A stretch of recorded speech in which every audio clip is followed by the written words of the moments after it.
नमस्कार, जनता पोस्ट में आपका स्वागत है। जानिए छत्तीसगढ़ में कैसा रहेगा मौसम का हाल। सरकारी नौकरी के नाम पर ठगी का मामला, बिजली से हुई कई मौतें और भिलाई में डेंगू का बढ़ा कहर। छत्तीसगढ़ में भारी बारिश के साथ गाज गिरने के आसार। मौसम विभाग मानसूनी तंत्र के प्रभाव से छत्तीसगढ़ में अभी मौसम का मिजाज ऐसा ही रहेगा।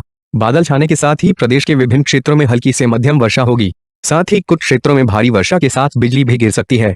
मौसम विभाग का कहना है कि अधिकतम व न्यूनतम तापमान में विशेष बदलाव नहीं होगा। रायपुर सहित प्रदेश के विभिन्न क्षेत्रों में बादल छाए रहे, साथ ही कुछ क्षेत्रों में हल्की बारिश भी हुई।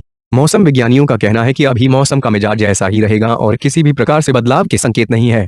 प्रदेश में 1 जून से लेकर अब तक की स्थिति सामान्य से लगभग 11% बारिश कम हुई है।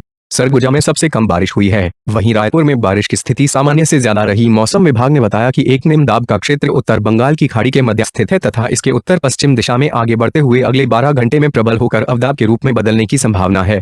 इसके प्रभाव से ही प्रदेश के विभिन्न क्षेत्रों में हल्की से मध्यम वर्षा होगी। साथ ही कुछ क्षेत्रों में भारी वर्षा के भी आसार है। सरकारी नौकरी के नाम पर लाखों की ठगी। रायपुर सरकारी नौकरी के लिए बेरोजगार युवक लाखों रुपए की जमा पूंजी दे रहे हैं।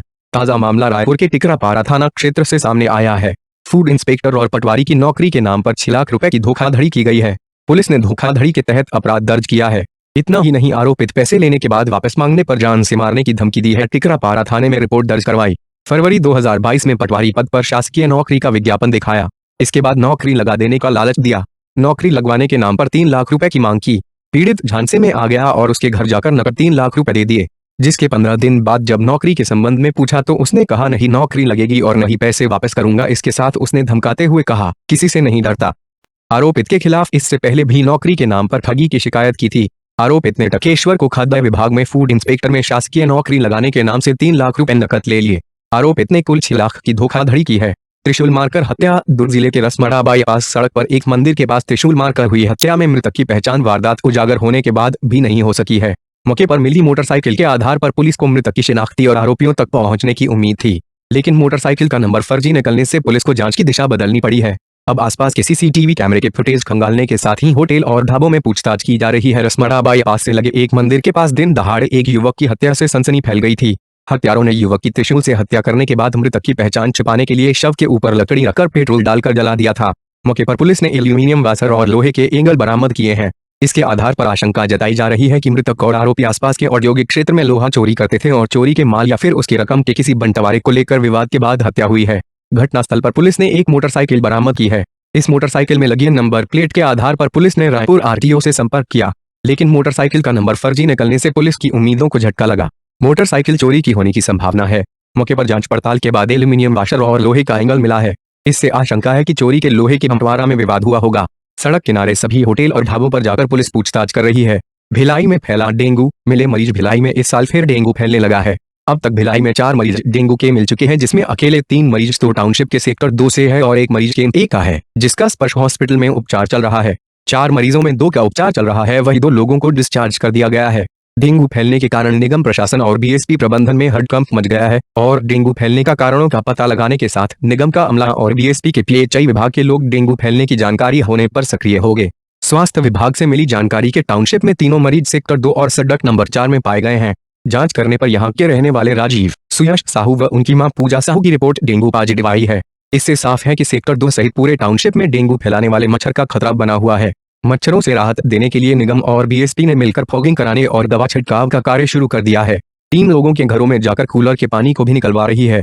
जमा पानी में दवा का छिड़काव कर रही है।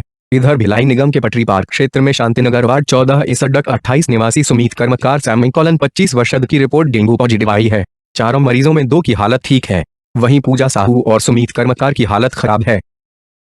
गाज गिरने से युवक की मौत। 9 घायल। जशपुर जिले के बगीचा थाना क्षेत्र में आकाशीय बिजली गिरने की अलग अलग घटनाओं में एक युवक की मौत हो गई, 9 लोग घायल हो गए और 8 मवेशियों की भी जान चली गई। गंभीर रूप से झुलस गए लोगों को बगीचा के सामुदायिक स्वास्थ्य केंद्र में इलाज के लिए भर्ती कराया गया है। सभी घटनाएं बगीचा थाना क्षेत्र में हुई। पहली घटना बगीचा थाना क्षेत्र के छिछली गांव की है। यहां शनिवार को सतीश राम 18 वर्ष, उसकी मां फुलेश्वरी 36 वर्ष और 4 बहनें बसंती 11 वर्ष, सरस्वती 13 वर्ष, दुर्गावती 6 साल, देवंतिव 9 साल खेत में रोपा लगाने के लिए गए थे। परिवार के सभी 9 सदस्य खेत में रोपा लगा ही रहे थे कि अचानक गरज चमक के साथ हल्की बारिश शुरू हो गई। वे जब तक सुरक्षित स्थान पर पहुंच पाते कि आकाशीय बिजली की चपेट में आकर सतीश राम की मौके पर ही मौत हो गई। वहीं मां फुलेश्वरी और 4 बहनें बसंती, सरस्वती, दुर्गावती और देवंती गंभीर रूप से घायल हो गई। दूसरी घटना में बगीचा के ही ग्राम सामरबार में आकाशीय बिजली की चपेट में आकर एक युवक घायल हो गया। वहीं 8 मवेशियों की मौत हो गई। घायल युवक को इलाज के लिए पंडरापाट के उप स्वास्थ्य केंद्र में भर्ती कराया गया है। युवक ने बताया कि वो मवेशियों को चरा रहा था। इसी दौरान अचानक गरज चमक के साथ बारिश होने लगी। वो बारिश से बचने के लिए एक पेड़ के नीचे खड़ा हो गया। तभी बिजली गिरी और वो उसकी चपेट में आकर घायल हो गया। वहीं तीसरी घटना भी बगीचा थाना क्षेत्र के भड़िया गांव में हुई। यहाँ बरामदे में मां, बेटी और एक अन्य महिला कुछ काम कर रही थी। तभी आकाशीय बिजली गिरी और इसकी चपेट में तीनों आ गईं। मां, बेटी और एक अन्य महिला को बगीचा के सामुदायिक स्वास्थ्य केंद्र में भर्ती कराया गया है।